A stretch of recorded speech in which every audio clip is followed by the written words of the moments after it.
La historia comienza con Chad Crawford, un ingeniero millonario que acaba de descubrir la infidelidad de su esposa con el teniente Robert Nunnally en un motel. Al regresar a casa, sorprende a Jennifer llegando mucho antes de lo habitual. En medio de un ambiente enrarecido, Chad confronta la distancia que los separa y la cuestiona sobre si ella siente el mismo peso en la relación que él. Pese a la frialdad con la que su esposa intenta esquivar el tema, Chad le dice que la ama. El ingeniero le revela que no solo conoce su infidelidad, sino también los apodos que usan ambos en la intimidad. El estruendo de la detonación alerta al jardinero, quien intenta acercarse a la vivienda para averiguar qué ocurre. Tras verificar en las cámaras de seguridad que los empleados huyen despavoridos del lugar, el ingeniero da paso a la siguiente fase de su plan, la eliminación metódica de evidencias. Arrastra el cuerpo de su esposa, borra meticulosamente las huellas dactilares de los casquillos, destruye la ropa manchada de sangre y limpia su propio cuerpo para no dejar un solo rastro que lo incrimine. Cuando la policía rodea finalmente la residencia tras la alerta del jardinero, el detective Flores pone al tanto de la situación al teniente Robert Nunnally. Ha habido disparos en el interior y el agresor permanece atrincherado. Desde dentro, un Chad impecablemente vestido atiende la llamada del propio Robert, quien actúa como negociador. Al reconocer la voz del amante de su esposa, el ingeniero ejecuta su siguiente movimiento y decide abrir tanto el portón como la entrada principal. Chad propone dejar sus armas de lado, de esta forma le permitirá el ingreso para hablar. Sin perder la compostura, el ingeniero señala hacia la sala continua y cuando el teniente le pregunta si ella se encuentra bien, con una frialdad cínica, afirma haber sufrido un brote repentino que lo llevó a tomar el arma y descargar un proyectil en la cabeza de su esposa. Al asomarse a la habitación y descubrir el cuerpo inerte de Jennifer, el mundo de Robert se desploma por completo. Ambos mantenían un romance clandestino 2 veces por semana bajo la estricta regla de no indagar en sus vidas privadas, por eso lo sorprende la situación. Dominado por la rabia y el impacto, el teniente arremete contra Chad y lo reduce en el acto, abriendo paso al equipo táctico que toma la propiedad y pone bajo custodia al millonario. Contra todo pronóstico, y para sorpresa de Chad, Jennifer aún respira. Una vez que la situación está bajo control por parte de la policía, surge una pregunta. ¿Por qué Chad se tomó la molestia de destruir su ropa y borrar cada huella de los casquillos, para terminar confesando el crimen sin oponer resistencia? Mientras los periciales aseguran la escena del crimen, un afectado Robert le exige a su compañero estar presente en el interrogatorio, obsesionado con cerrar el caso por completo antes de que pase a manos de la fiscalía. Por otro lado, la vida de William Beecham, un prometedor fiscal con un récord intachable que está a punto de dar el salto al prestigioso bufete Wood & Sims, toma un giro inesperado al recibir el caso del ingeniero. Aunque William rechaza el encargo en un primer momento, su superior logra persuadirlo, no hay nadie más disponible y las pruebas son contundentes. Con una confesión firmada y el arma del crimen recuperada con las huellas del sospechoso, el caso parece un trámite resuelto. Solo será cuestión de presentarse a la lectura de cargos, escuchar la declaración del acusado y dar el expediente por cerrado.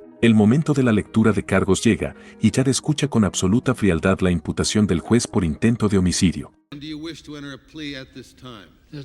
Pese a existir una confesión firmada y sus huellas estampadas en la evidencia, el ingeniero rompe todos los esquemas, no solo se declara inocente, sino que exige asumir su propia defensa. El magistrado intenta disuadirlo advirtiéndole sobre la gravedad de las acusaciones, pero el millonario no da un solo paso atrás. Desde la acera de enfrente, William prefiere no interponerse. Al fin y al cabo, su salida de la fiscalía es inminente y otro ocupará su lugar el resto del proceso. Sin embargo, algo en el abogado llama la atención de Chad. Desafiante, le pide al juez renunciar a la audiencia preliminar, acelerar el juicio y exigir que William sea quien represente al Estado.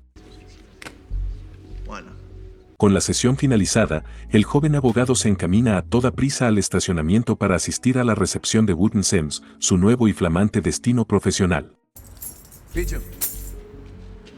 De pronto, la sombra del teniente Robert surge en la penumbra del recinto para lanzarle una advertencia tajante: debe involucrarse por completo y jamás subestimar la mente del ingeniero. William, confiado en la contundencia de las pruebas, intenta calmarlo. Entre la confesión del acusado y el arma incautada, el veredicto será cuestión de segundos. Ya en el evento, William busca la barra para servirse una copa y desconectar por un momento de la presión laboral. De pronto, una elegante mujer irrumpe en escena para cuestionarlo sobre si ya se presentó ante Burt, el dueño del bufete. Nikki Gardner, your new boss. Nikki le revela que fue ella quien lo invitó al evento, necesitaba entender algo sobre él. La firma Wood & Sims contaba con Calvin Taylor, una joven promesa en pleno ascenso que venía arrasando con todo, hasta que se cruzó con William en los tribunales. De pronto, Taylor fue despedido, e insólitamente Burt, quien jamás entrevista ni contrata asociados junior, ordenó fichar a William en 2 semanas. Ante la intriga de su nueva jefa, el joven abogado le explica que Calvin se le acercó para proponerle un trato. William aceptó perder el caso a cambio de que Calvin le consiguiera una cita con Burt Wooten. Calvin cumplió su parte y arregló la cita, pero, al llegar a la corte, William no tuvo piedad y lo destrozó en el litigio. Tras despedirse de Nikki, William recibe una llamada del detective Flores con pésimas noticias. La voz del oficial al otro lado de la línea es contundente, el revólver incautado en la escena no se sostiene como evidencia, ya que jamás ha sido disparado. Confundido, William exige explicaciones sobre el arma hallada en la residencia. Flores insiste en el hallazgo, la pistola efectivamente figura a nombre del acusado y fue adquirida hace un mes, pero los peritajes confirman que nunca fue utilizada. Ante el desconcierto, la lógica del abogado se impone con desesperación. Si el ingeniero permaneció completamente acorralado desde el primer disparo hasta la irrupción policial, el arma auténtica con la que apretó el gatillo tiene que estar oculta en algún rincón de la casa. A la mañana siguiente, William se desplaza hasta la residencia de Chad, donde un despliegue policial rastrea minuciosamente cada rincón de la propiedad sin obtener el más mínimo resultado. No hay rastro de una segunda arma. Por si fuera poco, los exámenes balísticos complican aún más la teoría de la fiscalía. Chad no presentó residuos de pólvora en las manos, ni sangre en su ropa y los casquillos recuperados no conservan ni una sola huella dactilar. Pese al callejón sin salida, William se niega a ceder. Convencido de que la pieza clave sigue oculta en la casa, ordena continuar con el rastreo. Horas más tarde, instalándose en su flamante oficina de Wood & Sims, Nikki irrumpe para darle la bienvenida y soltarle una advertencia. Burt quiere ponerlo a prueba en el codiciado caso Warfield para evaluar su verdadero calibre. Pero cuando ella le sugiere dejar atrás los pendientes del sector público y pasar página, la confianza de William vuelve a aflorar, asegurándole que tiene todo bajo control. De vuelta en su antigua oficina como fiscal, William recibe un paquete enviado por el propio Chad. Se trata de las mismas evidencias que, por ley, la fiscalía debe facilitarle al acusado para que prepare su defensa. Intrigado por la devolución, acude a prisión para aclararle el procedimiento, pero el ingeniero toma rápidamente el control de la conversación. Chad despliega un inquietante conocimiento sobre la vida privada y laboral del joven abogado, buscando desestabilizarlo desde el primer instante. Cansado de rodeos, William le cuestiona por qué rechazó el expediente. La respuesta de Chad es lapidaria: no hay nada útil en esos papeles, la fiscalía no tiene una sola prueba sólida y ni siquiera cuenta con el arma del crimen. Pese a que William intenta hacerlo entrar en razón sobre la importancia de revisar la lista de testigos para no quedar desprotegido, el millonario se mantiene firme en su presunción de inocencia. Justo cuando el abogado decide dar por terminada la visita, Chad lo frena en seco con una analogía del pasado. De niño, su abuelo lo puso a clasificar huevos en la granja familiar para separar los defectuosos. Al regresar, el anciano halló cientos de huevos descartados porque el pequeño Chad había detectado una grieta imperceptible en absolutamente todos. Con una mirada calculadora, el ingeniero sentencia que en esta vida todo tiene un punto débil por el que, tarde o temprano, termina quebrándose. El diagnóstico de Chad es certero. El talón de Aquiles de William es su obsesión por ganar, una soberbia ciega que lo llevará inevitablemente a subestimar a su rival. Llega el día del juicio y William abre la jornada llamando a su primer testigo. En el estrado, el jardinero detalla minuciosamente la secuencia de los hechos, desde la llegada de Chad a la residencia hasta el impacto del primer disparo. Cuando la jueza Robinson le otorga la palabra a la defensa para el contrainterrogatorio, el ingeniero se limita a saludar amablemente a su empleado y declina a hacer preguntas. A continuación, le toca el turno al oficial de patrulla, quien reconstruye paso a paso el operativo policial tras el alerta por un posible secuestro con rehenes.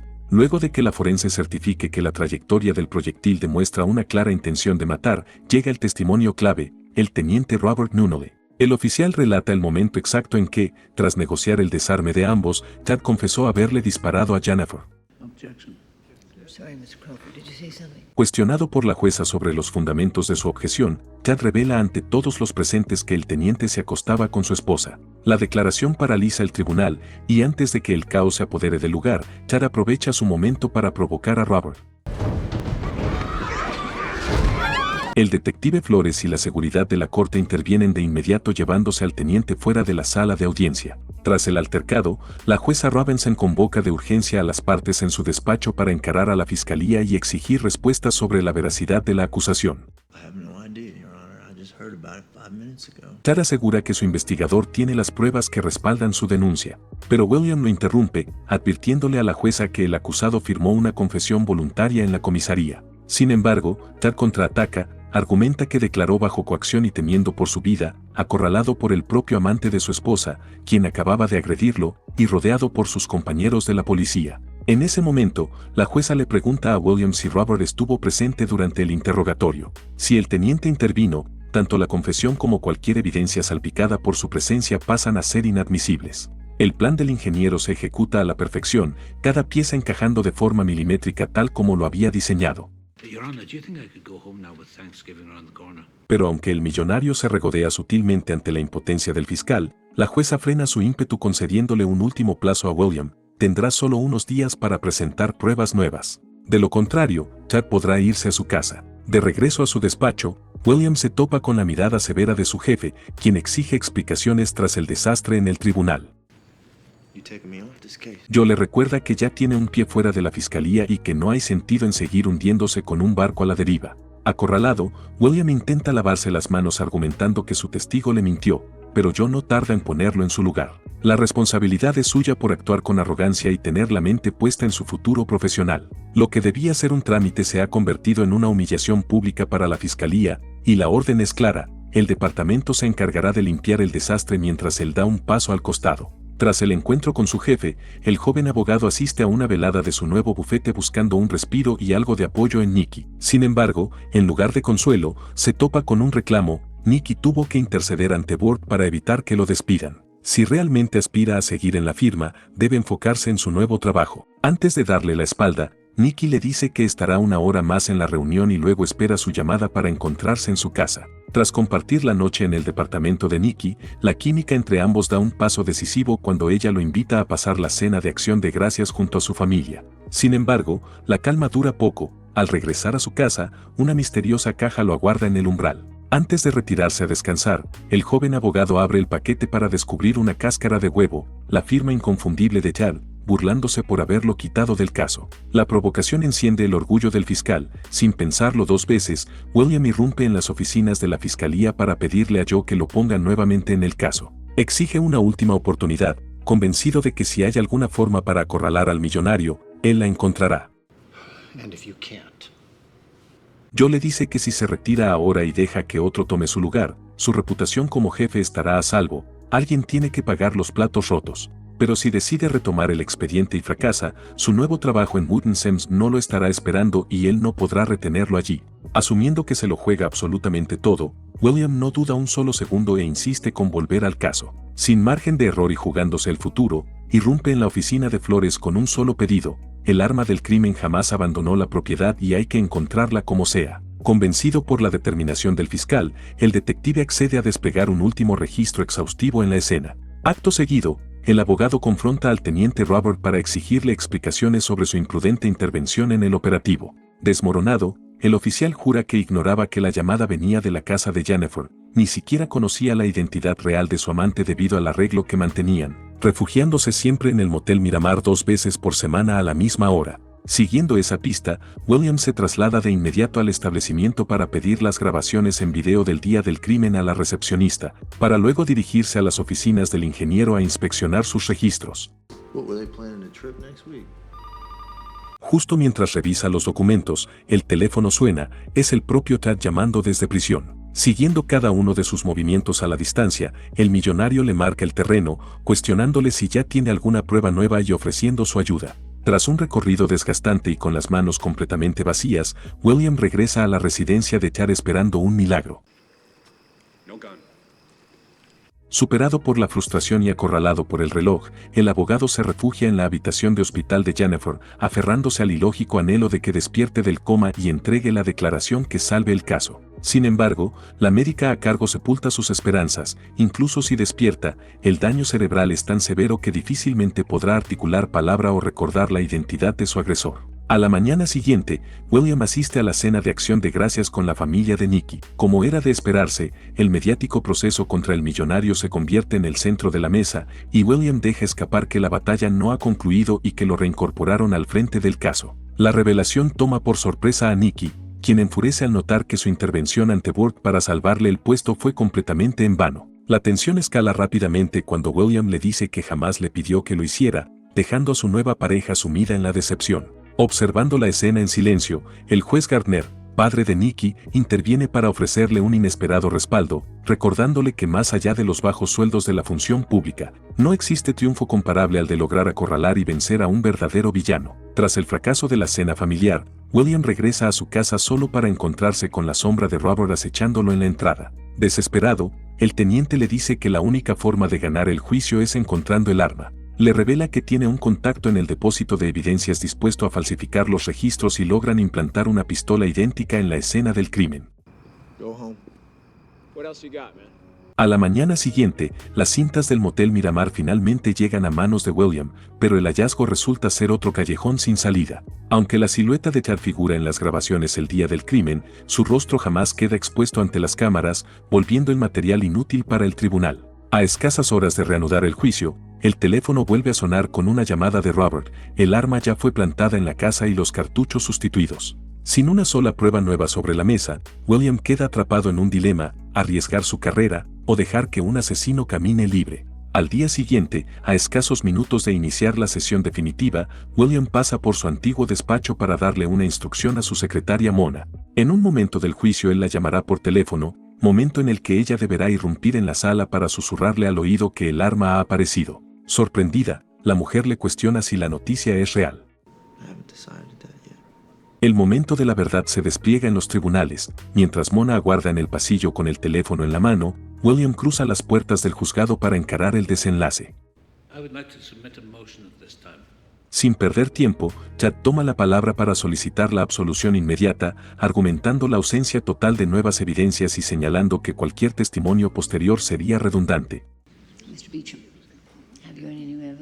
William pide un instante, se sienta en su lugar, toma el celular y titubea con el dedo sobre la pantalla, debatiéndose internamente si cruzar la línea moral y validar el arma sembrada por Robert. Ante el ultimátum de la jueza, la ética termina imponiéndose en el último segundo.